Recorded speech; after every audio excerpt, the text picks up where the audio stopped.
اعوذ باللہ من الشیطان الرجیم بسم اللہ الرحمن الرحیم۔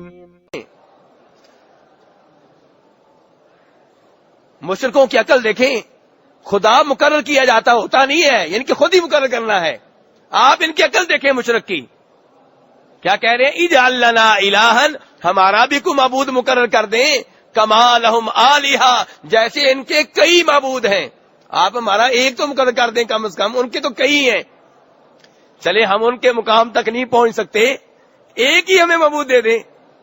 استغفر اللہ۔ آپ دیکھیں، یعنی کہ مشرک کی عقل دیکھیں آپ، کہ اجعل لنا الہا، ایک خدا مقرر کر دیں، ایک معبود بس، کما لہم آلہہ، جیسے ان کے کئی معبود ہیں۔ موسیٰ علیہ السلام نے آگے سے کیا کہا؟ کیا کہتے بیچارے؟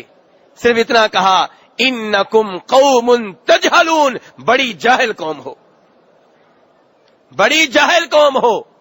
اور یہی حال ہمارا ہے، قرآن پاک کی تلاوت کرتے ہیں، نبی صلی اللہ علیہ وسلم کا نام لیتے ہیں، اللہ کا نام لیتے ہیں، اللہ کو خالق مانتے ہیں، رازق مانتے ہیں، پھر بھی شرک کرتے ہیں۔ یہ جہالت کی انتہا نہیں تو اور کیا ہے؟ تو پھر کہا نبی صلی اللہ علیہ وسلم نے کہ تم لوگ یہودیوں اور عیسائیوں کے نقش قدم پہ چلو گے، تو میرے بھائی اور ہم ان کے نقش قدم پہ چل رہے ہیں۔ انہوں نے شرک کیا، ہمارے مسلمان بھی کر رہے ہیں۔ اللہ تعالی ہم سب کو شرک سے بچائے۔ میرے بھائی، محرم میں شرک بڑھ جاتا ہے، جناب حسین کو اللہ کا شریک بنایا جاتا ہے، جناب علی کو اللہ کا شریک بنایا جاتا ہے، جناب فاطمہ کو اللہ کا شریک بنایا جاتا ہے، پنج تن پاک سے مانگا جاتا ہے، ان کو اللہ کا ہمسر اور ہم پلہ بنایا جاتا ہے، جبکہ یہ سب اللہ کی مخلوق ہیں، اللہ کے بندے ہیں۔ اور فرمایا تھا ہمارے نبی صلی اللہ علیہ وسلم نے، بخاری مسلم کی روایت ہے، لا تطرونی کما اطرت النصارى ابن مریم، مجھے حد سے زیادہ ایسے نہ بڑھانا جیسے عیسائیوں نے مریم کے بیٹے عیسیٰ کو حد سے آگے بڑھا دیا تھا۔ انما انا عبد ورسول، میں بندہ ہوں، اللہ کا رسول ہوں، میرے بارے میں صرف اتنا کہا کرو کہ یہ اللہ کے بندے ہیں اور اللہ کے رسول ہیں۔ اللہ کے کیا ہیں؟ بندے ہیں، معبود نہیں ہے، معبود کے بندے ہیں، معبود کی عبادت کرنے والے ہیں۔ تو میرے بھائی، اس لیے محرم کے مہینے میں جو شرک ہوتا ہے، اس سے خود بھی دور رہیں، رشتہ داروں کو بھی دور رکھیں۔ اور ہمارے کئی وہ بھائی جو یہ کام نہیں کرتے لیکن ان مجلسوں میں حاضر ہوتے ہیں، ایسے کلمات سنتے ہیں، ایسے مناظر دیکھ کے مزے اڑاتے ہیں۔ نہیں میرے بھائی، اللہ کے عذاب سے ڈر جائیں، اللہ کے عذاب سے ڈر جائیں۔ ان مجلسوں میں وہ جائے، ان مقامات پہ وہ جائے جو شرک سے روک سکتا ہو، جس میں یہ طاقت ہو کہ پتھر پڑے تو برداشت کرے، جس میں طاقت ہو جوتے کھانے کی، جیسے انبیاء کرام علیہ الصلوۃ والسلام نے توحید کا حق ادا کیا، اپنی اپنی قوموں کو شرک سے روکا، پتھر پڑے تو برداشت کیے، مذاق اڑایا گیا تو برداشت کیا، جو مصیبت آئی انہوں نے جی لی، لیکن شرک سے روکتے رہے۔ طائف کے پہاڑوں پہ نبی صلی اللہ علیہ وسلم نے توحید کا حق ادا کیا، حالانکہ آپ کی شخصیت بڑی عظیم تھی، آپ کا اخلاق بہت بلند تھا، اس کے باوجود آپ کو پتھر مارے گئے، آپ کو لہو لہان کیا گیا۔ اگر آپ ان مجلسوں میں جاتے ہیں اس سنت کو زندہ کرنے کے لیے، شرک سے روکنے کے لیے، توحید کی دعوت دینے کے لیے، پتھر پڑے تو برداشت کریں، جی بسم اللہ جائیے، اگر نہیں تو پھر میرے بھائی ان مجلسوں میں جانا آپ کے لیے جائز نہیں ہے۔ اللہ تعالیٰ فرماتے ہیں، وَقَدْ نَزَّلَ عَلَيْكُمْ فِي الْكِتَابِ أَنْ إِذَا سَمِعْتُمْ بِآيَاتِ اللَّهِ يُكْفَرُ بِهَا وَيُسْتَهْزَأُ بِهَا فَلَا تَقْعُدُوا مَعَهُمْ حَتَّى يَخُوضُوا فِي حَدِيثٍ غَيْرِهِ، جب تم ان لوگوں کے پاس جاؤ جہاں پہ کفر ہو رہا ہو، جہاں اللہ کی آیتوں کا مذاق اڑایا جا رہا ہو، ایسے لوگوں کے پاس مت بیٹھو، ایسے لوگوں کے پاس مت بیٹھو۔ تو اس لیے میرے بھائی، ان مجلسوں میں وہ حاضر ہو جو کفر و شرک سے روک سکتا ہو، جو نیکی کی دعوت دے سکتا ہو، جو یہ کام نہیں کر سکتا، نہ خود جائے، نہ بیگم کو جانے دے، نہ بچوں کو جانے دے، نہ رشتہ داروں کو جانے دے۔ تو سب سے برا کام جو محرم کے مہینے میں ہوتا ہے وہ کیا ہے میرے بھائی؟ شرک۔ اور تو اور وہ گھوڑے جو نکالے جاتے ہیں ان کو بھی اللہ کا شریک بنا دیا گیا ہے، ان سے بھی تبرک حاصل کیا جاتا ہے، ان سے بھی بیٹے مانگے جاتے ہیں، ان سے بھی شفا مانگی جاتی ہے۔ ڈولیاں، یہ پنجے، یہ علم، یہ سارے شرک کے مظاہر ہیں میرے بھائی، ان سے خود بھی دور رہیں، اپنے رشتہ داروں کو بھی دور رکھیں۔ دوسرے نمبر پہ جو سب سے بڑا جرم ان دنوں میں ہوتا ہے وہ صحابہ کرام کی گستاخی، صحابہ کرام کی توہین، صحابہ کرام کو گالیاں، یہ دوسرا بڑا گناہ ہے جو ان دنوں میں ہوتا ہے۔ فرمایا تھا میرے نبی صلی اللہ علیہ وسلم نے، بخاری مسلم کی روایت ہے، روایت کرنے والے صحابی کا نام ہے جناب ابو سعید خدری رضی اللہ عنہ۔ آپ نے فرمایا تھا لا تسبوا اصحابی، میرے صحابہ کو برا بھلا نہ کہنا، میرے صحابہ کو، میرے ساتھیوں کو گالیاں نہ دینا، انہیں برا بھلا نہ کہنا۔ فوالذی نفسی بیدی، اس ذات کی قسم جس کے ہاتھ میں میری جان ہے۔ اللہ کا ہاتھ ہوا کہ نہ ہوا؟ اللہ کا ہاتھ ہے نا؟ کیسے ہے نہیں جانتے، ویسے ہے جیسے اس کے شان شان ہے، لیکن یہ بھی اللہ کی صفت ہے۔ اللہ کا ہاتھ ہے، کیسا ہم نہیں جانتے، نہ اس بارے میں گفتگو کریں گے، لیکن یہ ماننا پڑے گا کہ اللہ کا ہاتھ ہے۔ تو اللہ کے رسول کیا کہہ رہے ہیں؟ اس ذات کی قسم جس کے ہاتھ میں میری جان ہے۔ لو ان احدکم انفق مثل احد ذهبا ما بلغ مد احدهم ولا نصیفا، اگر تم میں سے کوئی احد پہاڑ کے برابر اللہ کی راہ میں سونا خرچ کرے، کس کے برابر؟ کتنے کلو ہوگا جی؟ اچھا، میں نے کہا شاید 10 کلو کہہ رہے ہیں۔ میرے بھائی کتنا لمبا، کتنا چوڑا، کتنا وزنی، اور آپ نے تو حج کر لیا، آپ نے تو احد پہاڑ دیکھ لیا، آپ کو یہ حدیث صحیح سمجھائے گی۔ کیا کہہ رہے ہیں نبی صلی اللہ علیہ وسلم؟ فرمایا میرے کسی صحابی نے یہ 2 ہاتھ بھر کے اللہ کی راہ میں گندم دی ہو، کھجوریں دی ہوں، کتنی؟ یہ 2 ہاتھ بھر کے کتنی ہوگی؟ آدھا کلو بڑی مشکل سے ہوں گی۔ میرے کسی صحابی نے 2 ہاتھ بھر کے اللہ کی راہ میں کھجوریں دی ہوں یا گندم دی ہو، اور تم میں سے کوئی اللہ کی راہ میں احد پہاڑ کے برابر سونا خرچ کرے، تم میرے صحابہ کے مقام کو نہیں پا سکتے، اس تک نہیں پہنچ سکتے۔ ان صحابہ کرام کو اس عظیم مہینے میں برا بھلا کہا جاتا ہے، جن کا یہ مقام ہے کہ ہم احد پہاڑ کے برابر سونا خرچ کریں، تب بھی ان کے مقام کو کیا، ان کے اس صدقے کو نہیں پہنچ سکتے جو انہوں نے آدھے کلو کی شکل میں دیا ہے۔ کوئی مقابلہ ہے میرے بھائی؟ اللہ اکبر۔ فرمایا تھا نبی صلی اللہ علیہ وسلم نے، یہ روایت بھی بخاری یا مسلم کی ہے، خیر امتی قرنی ثم الذین یلونہم ثم الذین یلونہم، کہ میری امت کے سب سے بہتر لوگ وہ ہیں جو میرے زمانے کے لوگ ہیں، اور یہ کون ہیں؟ صحابہ کرام۔ پھر وہ جو ان کے بعد میں آئیں گے وہ کون؟ تابعین۔ پھر وہ جو ان کے بعد آئیں گے کون؟ تبع تابعین۔ اور یہ آج کل کے لوگ، ان کی کیا حیثیت ہے؟ یہ پرلے درجے کے مشرک، صحابہ کرام کا نام بھی ان کی زبان پہ اچھا نہیں لگتا، اور یہ صحابہ کرام کو برا بھلا کہتے ہیں۔ میرے بھائی اس عظیم مہینے میں جناب صدیق رضی اللہ عنہ کو برا بھلا کہا جاتا ہے، جناب فاروق کو برا بھلا کہا جاتا ہے، جناب عائشہ رضی اللہ عنہا کو برا بھلا کہا جاتا ہے۔ کون صدیق؟ کون صدیق؟ وہ صدیق جن کے بارے میں جناب ابو درداء کہتے ہیں، بخاری شریف کی حدیث ہے، ابو درداء کہتے ہیں کہ میں نبی صلی اللہ علیہ وسلم کے پاس بیٹھا ہوا تھا، جناب صدیق مسجد میں داخل ہوئے، چادر اٹھائی ہوئی، گھٹنے ننگے ہو رہے تھے۔ نبی صلی اللہ علیہ وسلم نے جب جناب صدیق کا یہ منظر دیکھا، آپ نے کہا لگتا ہے کہ تمہارا ساتھی آج کسی خاص چکر میں ہے، کوئی خاص معاملہ ہے، عام نارمل حالت نہیں ہے۔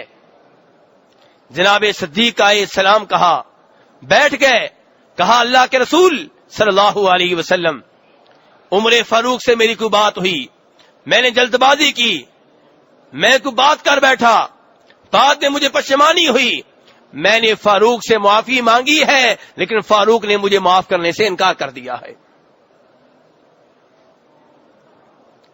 نبی صلی اللہ علیہ وسلم نے کہا، یغفر اللہ لک یا ابا بکر، اللہ تجھے معاف کرے ابو بکر، عمر معاف نہیں کرتا، نہ کرے۔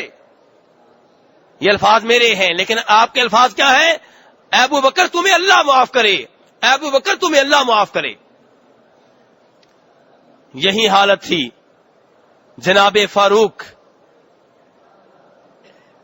جناب صدیق کے گھر گئے ان سے معذرت کرنے کے لیے، لیکن بتایا گیا کہ صدیق گھر میں نہیں ہے، وہ بھی مسجد نبوی میں آ گئے۔ آگے اللہ کے رسول موجود ہیں صلی اللہ علیہ وسلم، ابو بکر موجود ہیں، جناب ابو درداء موجود ہیں۔ جو ہی اللہ کے رسول کی نگاہ جناب فاروق کے چہرے پہ پڑی، اللہ کے رسول کے چہرے کا رنگ تبدیل ہو گیا۔ ابو بکر صدیق نے جب یہ منظر دیکھا، جان گئے کہ اب عمر کی خیر نہیں۔ جناب صدیق نے اپنے گھٹنوں کے اوپر بیٹھ گئے، اللہ کے رسول سے کہنا شروع کر دیا، پہلے اس کے کہ اللہ کے رسول کچھ کہیں۔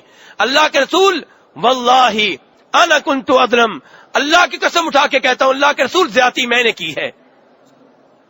ابو بکر کہتے چلے جا رہے ہیں تاکہ اللہ کے رسول عمر سے کچھ نہ کہیں، اللہ کے رسول زیادتی میری ہے، ظلم میں نے کیا ہے۔ لیکن اللہ کے رسول نے کیا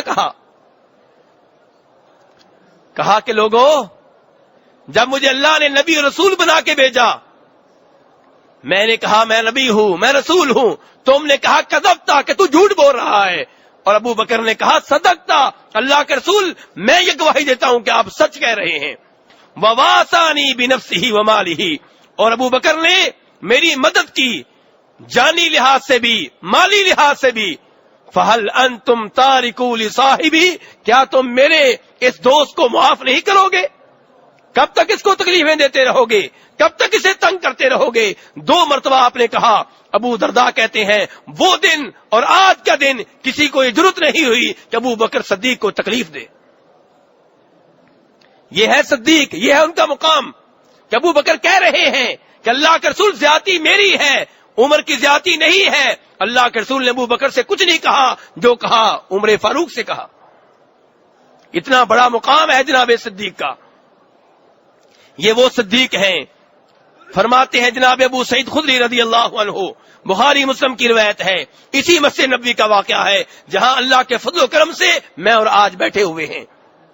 اللہ کے رسول صلی اللہ علیہ وسلم نے خطبہ ارشاد فرمایا، خطبے میں کہا کہ اللہ نے اپنے کے بندے کو اختیار دیا کہ دنیا چاہیے دنیا لے لو، اور جو کچھ اللہ کے پاس ہے وہ لینا چاہتے ہو تو وہ لے لو، ایک چیز پسند کر لو۔ اور اللہ کے اس بندے نے وہ پسند کیا ہے جو اللہ کے پاس ہے۔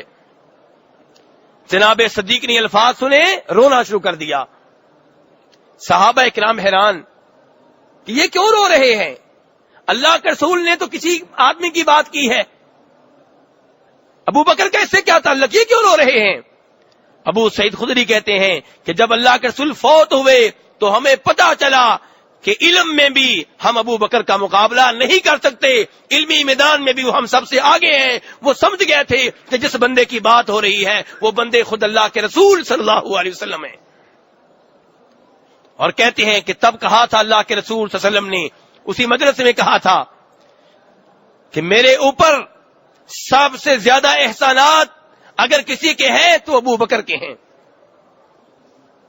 میرے اوپر اللہ کے رسول کہہ رہے ہیں، رسول یہ بات کہہ رہا ہے کہ میرے اوپر سب سے زیادہ احسانات اگر کسی کے ہیں تو کون ہے؟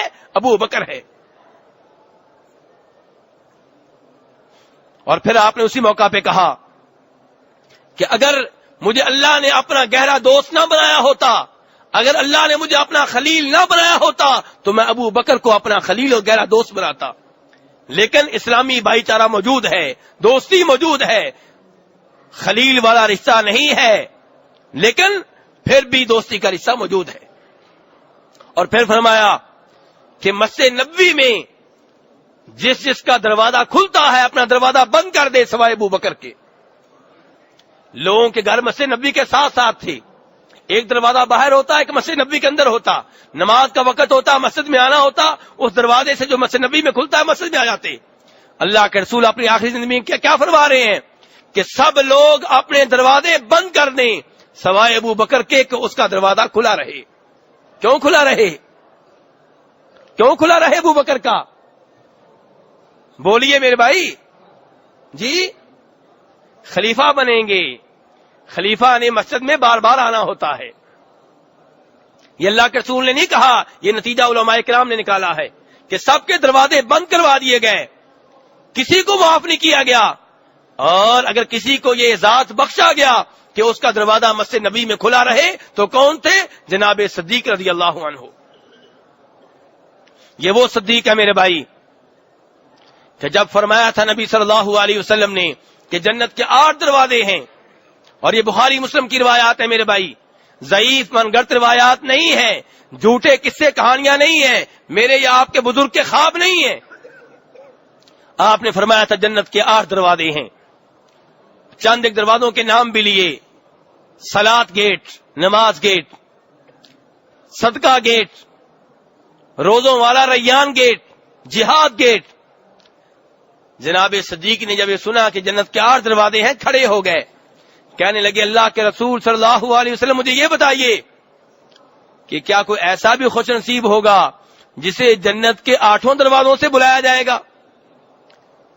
سارے دروازوں سے آواز آئے گی صدیق یہاں سے داخل ہو جاؤ. اللہ کے رسول نے فرمایا ابو بکر تو وہ ہوگا، ابو بکر تجھے جنت کے 8 دروازوں سے بلایا جائے گا. ہر دروازے کے فرشتے کہیں گے ابو بکر یہاں سے داخل ہوں، دوسرے دروازے والے کہیں گے یہاں سے داخل ہوں، نماز والے گیٹ کے فرشتے کہیں گے یہاں سے داخل ہوں، جہاد والے گیٹ کے فرشتے کہیں گے یہاں سے داخل ہوں، زکوٰۃ اور صدقات والے گیٹ کے فرشتے کہیں گے یہاں سے داخل ہوں. میرے بھائی یہ صدیق ہیں، ان کو برا بلا کہا جاتا ہے. اور فرماتے ہیں عمرو بن عاص رضی اللہ تعالی عنہ کہ میں نبی صلی اللہ علیہ وسلم کے پاس آیا اس وقت جب عمرو بن عاص ایک غزوہ لڑ کے آئے تھے، جہاد کر کے آئے تھے، اور اس جہاد میں عمرو بن عاص کو اللہ کے رسول نے امیر مقرر کیا تھا. اور عمرو بن عاص سمجھتے ہوں گے کہ اب میرا بہت بڑا مقام بن چکا ہے، اسی لیے اللہ کے رسول نے مجھے امیر بنایا ہے. تو اللہ کے رسول سے پوچھ بیٹھے کہ اللہ کے رسول آپ کو سب سے زیادہ کس سے محبت ہے؟ اللہ کے رسول نے فرمایا عائشہ سے. کس سے میرے بھائیو؟ عائشہ سے. عمرو بن عاص کہنے لگے مردوں میں سے کس سے سب سے زیادہ محبت ہے؟ فرمایا نبی صلی اللہ علیہ وسلم نے عائشہ کے باپ سے. اور یہاں یہ بھی ذہن میں رہے آپ نے ابو بکر نہیں کہا، کیا کہا ہے؟ عائشہ کے باپ سے کہا ہے. ابو بکر بھی کہہ سکتے تھے کہ عائشہ کا نام دوبارہ آ گیا رضی اللہ تعالی عنہا، میری اور آپ کی ماں. اندازہ کریں جناب صدیق کے مقام کا. اور میرے بھائی اسی مہینے میں جہاں جناب صدیق کو برا بلا کہا جاتا ہے وہاں پہ جناب فاروق کو بھی لوگ بخشتے نہیں ہیں. اور جناب فاروق کا اپنا ایک مقام ہے. جناب صدیق کے بعد سب سے زیادہ بلند مقام اس امت میں اگر کسی کا ہے تو وہ جناب فاروق رضی اللہ عنہ کا ہے. وہ فاروق جن کے بارے میں کہا تھا رسول اکرم صلی اللہ علیہ وسلم نے کہ فاروق جس گلی سے تم گزر جاتے ہو اس گلی میں شیطان قدم نہیں رکھتا. صحیح حدیث. اور کہیں پہ فرماتے ہیں رسول اکرم صلی اللہ علیہ وسلم کہ اگر میری امت میں کوئی وہ شخص ہوتا جسے الہام ہوتا ہے تو وہ فاروق ہوتا. فرمایا پہلی امتوں میں ایسے لوگ ہوا کرتے تھے جنہیں الہام ہوا کرتا تھا، جن کے ذہنوں میں کئی باتیں ڈال دی جاتی تھیں. فرمایا اگر میری امت میں کوئی ایسا فرد ہوتا تو کون ہوتا؟ فاروق ہوتا رضی اللہ تعالی عنہ.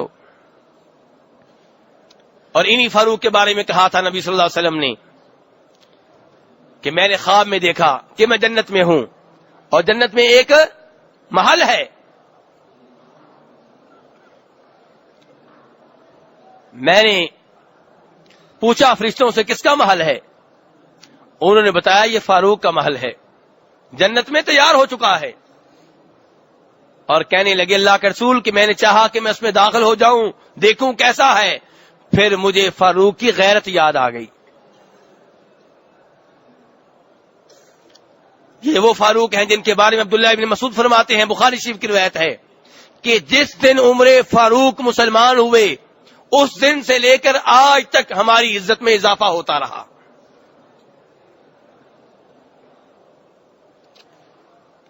میرے بھائی یہ وہ پاکیزہ ہستیاں ہیں جنہیں اس مہینے میں برا بلا کہا جاتا ہے. اور کس وجہ سے؟ جناب حسین رضی اللہ عنہ کی وجہ سے. جناب حسین کس سال شہید ہوئے ہیں؟ کوئی بھائی بتا سکتا ہے؟ جی کوئی بھائی بتا سکتا ہے کس سال جناب حسین شہید ہوئے؟ میرے بھائی افسوس کا مقام ہے، اتنا بڑا مجمع ہے. جی سن 61 ہجری میں. سن 61 ہجری میں جناب حسین شہید ہوئے ہیں. بتائیے جناب حسین کی شہادت سے ابو بکر کا کیا تعلق رضی اللہ تعالی عنہ؟ جناب حسین کی شہادت سے جناب فاروق کا کیا تعلق؟ جناب عثمان کا کیا تعلق؟ جناب عائشہ کا کیا تعلق؟ یہ تو وہ عظیم لوگ ہیں جو بہت پہلے فوت ہو گئے تھے. جناب فاروق اس واقعے سے کتنے سال پہلے فوت ہو چکے تھے؟ کم از کم 40 سال پہلے فوت ہو چکے تھے. جناب فاروق کم از کم 30 سال پہلے فوت ہو چکے تھے. اس واقعے کی وجہ سے جناب فاروق کو گالیاں کیوں دی جائیں؟